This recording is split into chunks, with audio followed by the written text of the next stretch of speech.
Indian idol का जो एक शो टेलीकास्ट हुआ था जिसमें किशोर कुमार को ट्रिब्यूट दिया गया था, उस शो के ऊपर कई सारी उंगलियां उठ रही हैं। चाहे वो उसमें परफॉर्मेंस को लेकर हो या फिर हिमेश रेशमिया और नेहा कक्कड़ की परफॉर्मेंस के ऊपर।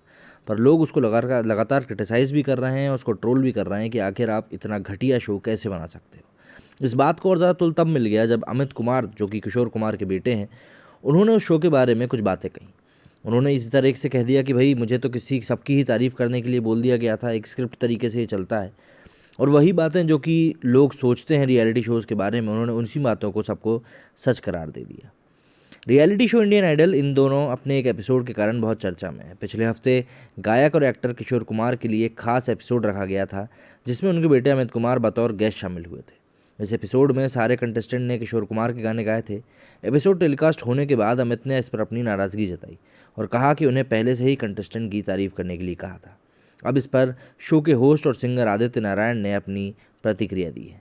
आदित्य ने स्पॉट बॉय से बातचीत में कहा कि अमित जी की बात का मैं पूरा सम्मान करते हुए कहना चाहता हूं कि किसी लेजेंड की लेजेसी को एक दो घंटे में दिखाना आसान काम नहीं होता, लेकिन हम हमेशा इसे बेहतर बनाने की पूरी कोशिश करते हैं, वो भी इन हालातों में। इस महामारी के माहौल के बीच सीमित टीम संसाधन और क्रू के साथ हम दमन में शूटिंग कर रहे हैं, लेकिन इन सब के बावजूद हम हर हफ्ते लोगों के कुछ ना कुछ फ्रेश लाने की कोशिश कर रहे हैं, जबकि बाकी चैनल को अपने पुराने एपिसोड्स ही चलाने पड़ रहे हैं। आदित्य आगे कहते हैं, अमित जी ने कई मौके पर हमारे शो, कंटेस्टेंट और टीम की तारीफ की है, बल्कि वो तो वहाँ किशोर दा से जुड़ी कई पर्सनल यादें और किस्से कहानियाँ हमें सुना रहे थे। हमने ये सब बहुत एंजॉय किया। अगर वो किसी बात से खुश नहीं थे तो उन्हें शूटिंग के दौरान ही बोल देना चाहिए था। हमें ज़्यादा खुशी होती अगर हम उनके इनपुट्स डालकर एपिसोड्स में कुछ बदलाव कर पाते। गौरतलब है कि अमित कुमार ने एक इंटरव्यू में कहा था कि सच तो ये है कि किशोर कुमार जैसा कोई नहीं गा सकता, उनकी पर्सनैलिटी बहुत ऊपर है। आज के युवाओं को इसके बारे में कोई जानकारी नहीं है, वे सिर्फ आराधना के सॉन्ग्स रूप तेरा मस्ताना जानते हैं। मैंने वही किया जो मुझसे करने को कहा गया, मुझसे कहा गया था कि सबकी तारीफ़ करो और कुछ भी नहीं। अब ये बात विवाद का एक हिस्सा बन गई है और विवाद बढ़ता ही जा रहा है, क्योंकि इंडियन आइडल 12 लगातार इन्हीं तरह के पचड़ों में पड़ता रहता है और हर साल कुछ ना कुछ कंट्रोवर्सी जो है वो उठकर सामने आती रहती है।